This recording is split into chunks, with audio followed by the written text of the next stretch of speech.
നമസ്കാരം. വാർത്തകളും വിശേഷവും എത്രയും പെട്ടെന്ന് അറിയാൻ നമ്മുടെ വീഡിയോ ഇപ്പോൾ തന്നെ ലൈക്ക് ചെയ്ത് ചാനൽ സബ്സ്ക്രൈബ് ചെയ്ത് സപ്പോർട്ട് ചെയ്യണം ഫ്രണ്ട്സ്. ബിഷപ്പ് ഫിലിപ്പിന്റെ അഭിമുഖം കഴിഞ്ഞ ദിവസം പുറത്തു വന്നിട്ടുണ്ടായിരുന്നു.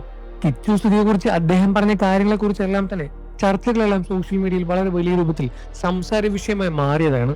റിയാക്ഷൻ വീഡിയോ ചെയ്യുന്നവരും ഈ അഭിമുഖത്തെ കുറിച്ച് പ്രതികരിച്ചിട്ട് രംഗത്ത് വന്നിട്ടുണ്ടായിരുന്നു. ബ്ലോഗറായ ദിവിയും ഇതിനെക്കുറിച്ച് സംസാരിച്ചു. ആ അഭിമുഖം കണ്ടപ്പോൾ കോമഡി ആയിട്ടാണ് തോന്നിയത്. ഈ പറയുന്ന വ്യക്തി യൂട്യൂബേഴ്സിന് ഫോൺ വിളിച്ച് എന്തൊക്കെയോ പറഞ്ഞിട്ടുണ്ടെന്ന് അറിയാമോ? ആ ഇന്റർവ്യൂ കൊടുത്ത ചാനലിനെതിരെ കേസ് വളരെ വ്യക്തമായി തന്നെ കൊടുത്തിട്ടുണ്ട്. ഈ പുള്ളി എങ്ങനെയാണ് സ്വിച്ചിട്ട പോലെ മാറി ഇങ്ങനെ സംസാരിക്കുന്നത് എന്ന് ആർക്കും അറിയില്ല. വലിയൊരു പൊസിഷനിൽ എത്തേണ്ട വ്യക്തിയായിട്ടും ഇങ്ങനെയൊക്കെ ചെയ്യാൻ സാധിക്കുന്നുണ്ടല്ലോ എന്നെല്ലാം തന്നെ എന്നെ ആശ്ചര്യപ്പെടുത്തു എന്നാണ് അദ്ദേഹം തുറന്നു പറഞ്ഞത്. രേണുവിനെ കുറിച്ച് വീഡിയോ ചെയ്യാൻ താല്പര്യമില്ലെന്ന് നേരത്തെ ഞാൻ പറഞ്ഞതാണ്. കാര്യം അവർക്ക് സുഖമില്ല എന്ന സത്യമായ കാര്യമാണ്. ഇനിയും അടുത്തിടെ സത്യമായ കാര്യം തന്നെയാണ് അത്. ഈ അടുത്തിടെ വെച്ച് കണ്ടപ്പോൾ എനിക്ക് വലിയ താല്പര്യമില്ലാത്തത് കൊണ്ടാണ് ഞാൻ അത് ഉപേക്ഷിച്ചു പോയത്.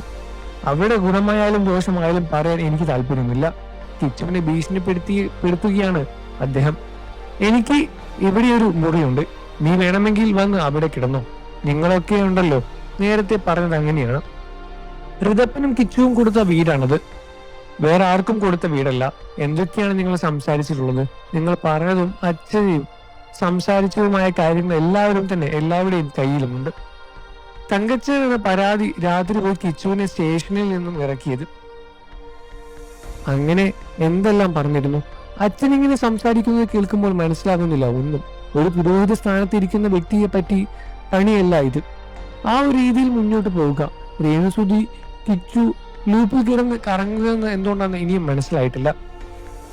വസ്തു കൊടുക്കാനുള്ളത് കൊടുത്തു, അത് നിങ്ങൾ ചെയ്ത നല്ല കാര്യം. രേണുവിന് വീട്ടിൽ പ്രാർത്ഥിച്ചു ഒക്കെ നല്ല കാര്യം. രോഗിയായൊരു ശുശ്രൂഷ വെച്ച് പുലർത്തിയതും ശരിയല്ലല്ലോ. നീ സഹായിക്കണമെന്ന് ഞാൻ ആവശ്യപ്പെട്ടിരുന്നില്ല.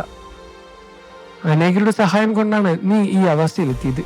ദൈവത്തെ വിളിച്ച് ശാന്തമായി ജീവിക്കണമെന്നാണ് നിന്നോട് പറയാനുള്ളത്. അത് പറയാനുള്ള അധികാരം എനിക്കുണ്ട്.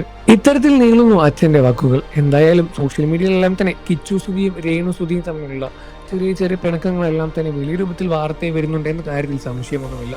നിങ്ങൾക്ക് ഈ വിഷയത്തിൽ എന്താണ് അഭിപ്രായം എന്ന് വീഡിയോയ്ക്ക് താഴെ കമന്റ് ചെയ്ത് പറയുക. വാർത്തകളും വിശേഷവും എത്രയും പെട്ടെന്ന് അറിയാൻ വീഡിയോ ഇപ്പോൾ തന്നെ ലൈക്ക് ചെയ്ത് ചാനൽ സബ്സ്ക്രൈബ് ചെയ്ത് സപ്പോർട്ട് ചെയ്യുക.